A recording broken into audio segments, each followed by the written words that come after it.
Elden Ring is the pinnacle of From Software's Soulsborne genre, and whether you're a new player jumping into Elden Ring for the first time, or a seasoned player starting a new playthrough with the Shadow of the Erdtree DLC in mind, this video will guide you on which starter class will best suit your needs as you take on the Lands Between. At the beginning of every Tarnished journey, you are given the option of 10 different starter classes, or origins as they are known in Elden Ring, and each origin will roughly guide the style of combat and playthrough that you will take on. So let's dive straight in.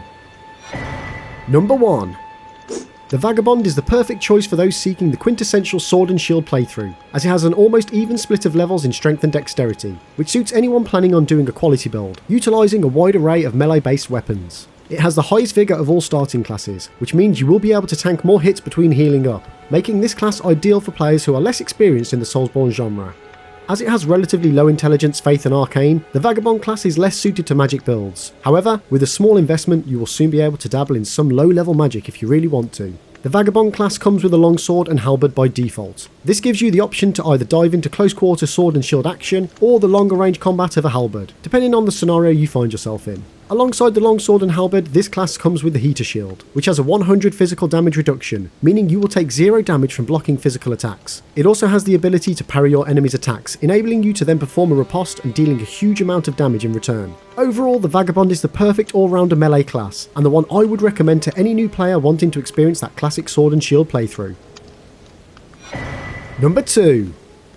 The Warrior class is aimed more for those who prefer a faster paced style of combat, and by default sports dual wielding scimitars. The Warrior has the highest dexterity level of all the starter classes, making it ideal for anyone wanting to wield weapons such as curved blades or spears. This class favours offense over defense, and with a light armor enables you to utilise your stamina to focus on quick attacks and dodging over blocking.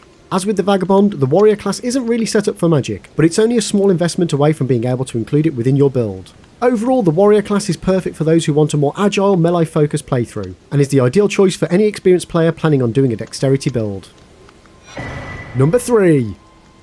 The Hero is a melee class that is all focused on pure strength and brute force, with the highest levels in strength and second highest in vigour makes the Hero class perfect for tanking your way through the Lands Between. This class is perfect for those who want to go toe-to-toe with their enemies in every encounter, and you will want to focus most of your levels in strength and vigour as you progress through the game, as this will enable you to tank hits and deal heavy damage with some of the largest weapons Elden Ring has to offer.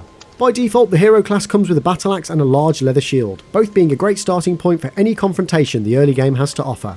With so many levels in strength and vigour, this class completely overlooks the stats required to utilise magic, so if using magic is something you would like to do in your playthrough, I would recommend picking another class. Overall, the Hero class is the perfect choice for anyone wanting to tank their way through the game, and especially useful for experienced players who are planning on a primarily strength focused build.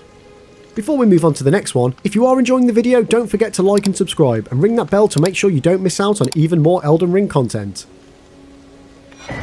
Number 4. The Bandit class is Elden Ring's stealth class, so if you like the idea of sneaking up on your enemies and stabbing them in the back to deal high amounts of damage, then this is the class for you. The Bandit class by default comes with the Great Knife Dagger, a short bow and the Buckler Shield. The Great Knife Dagger is super quick and enables you to perform multiple attacks in quick succession, with the added bonus of being able to inflict bleed upon your enemies, and with enough bleed build up will unleash significant amounts of damage. Having a bow and arrows from the get-go gives you the ability to take out your enemies from a long range, further adding to that stealth vibe. The Buckler Shield enables you to easily parry your enemies, opening up a large window to perform critical attacks. Overall, this class is perfect for newer players who want to sneak their way through the game, and while its high levels in Arcane give you more item discoverability and also allow you to access certain sorceries and incantations, these levels in Arcane probably won't be fully utilised until you can access the later game's weapons. For experienced players, the Bandit, while a fun class, isn't a very useful starting point for many builds. Number 5. The Astrologer is the perfect starter class for any newcomers wanting to focus on magic, but still have a hand in melee combat. The Astrologer class comes with the Astrologer Staff and Short Sword, and gives you immediate access to the Glintstone Pebble and Glintstone Arc spells. The Glintstone Pebble is ideal for taking out individual enemies from a medium to long range, and the Glintstone Arc is able to hit multiple enemies that are in a close vicinity to each other. For any enemy that manages to avoid this magic and gets too close, then leaves you with your trusty sword and wooden shield, enabling you to deal some quick blows yet still defend against any incoming attacks. The Astrologer has the highest levels of any class in both mind and intelligence, giving you the ability to cast more spells and have them deal more damage too. On the flip side, this class has the lowest vigour and strength, so wielding heavy armour and stronger melee weapons will most likely be out of the question without some significant investments. Overall, the Astrologer class is the ideal class for both newer and experienced players when it comes to making a magic build. While utilising magic is considered by some as easy mode, I will say that it is a heckload of fun, and I highly recommend it. Number 6. The Prophet is a faith-based starter class, and is ideal for anyone wanting to utilise incantations to deal damage to their enemies and to heal themselves. This class comes with a short spear and rickety shield for melee combat, and a finger seal which will allow you to use your heal and catch flame incantations. Finding the right balance between melee combat and incantation use is key for this class, but with the right amount of pre-fight preparation can turn you into one hell of a glass cannon. This class does have relatively low defences. With an average health pool and weak armour, you will need to utilise incantations that will help you to negate some of that incoming damage. Overall, the Prophet class is perfect for anyone wanting to dive into a pure faith and mind build. However, this class is not for the faint of heart, as most of the more useful incantations aren't available until later on in the game. For this class, preparation is key, and forgetting to cast the right incantation before entering combat could mean the death of you. That being said, when played to its strengths, the Prophet class can become extremely powerful. Number 7.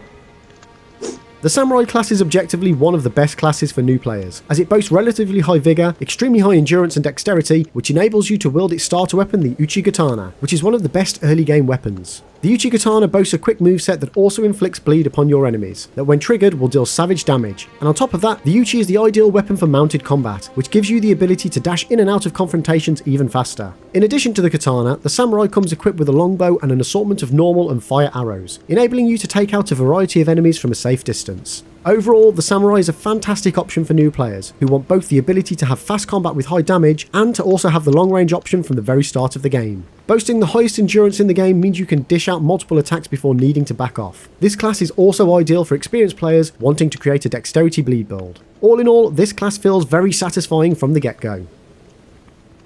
Number 8.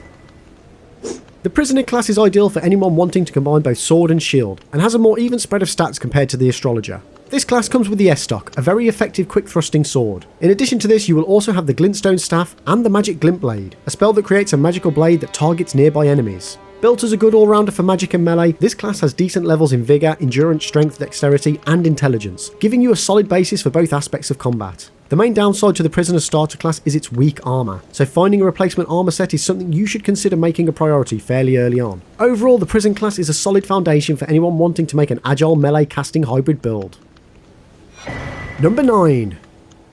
The Confessor class is a hybrid class for anyone wanting to have an even experience with both melee combat and incantations, and has a fairly even spread of levels across all stats, giving you a much wider set of options with what type of melee weapon you wish to wield. By default, the class comes with a broadsword, enabling you to do wide slashing attacks. You also have a finger seal for performing incantations such as Heal and Assassin's Approach, which you will have access to immediately. Overall, this class is perfect for anyone wanting to have a character that can effectively cast incantations and perform decent melee combat, as this class sacrifices neither. The main downside to this class is that you do have relatively low HP, but this can be easily remedied by adding a few levels of vigour in here and there. Number 10. The Wretch is a blank slate starter class, as it has an even 10 levels in every single stat and has nothing to its name but a single club to defend with. On the one hand, this is a great option for anyone who wants to start from nothing and build their way up to Elden Lord, as you have complete freedom to choose which path to take your character down. On the other hand, because every stat starts at 10, this then means you will inevitably have points go to waste depending on which direction you decide to take your build. But to a degree, this will be the case with any build. It just depends on how fixated you are with completely optimizing every level you have. Whether you are a new or experienced player, tackling Elden Ring as a Wretch is definitely an experience. And for those who want to take on level 1 challenge run whereby you can't level up your character through the entire playthrough, this is the class that you will need to pick. Overall, the Wretch class will be, well, whatever you want it to be.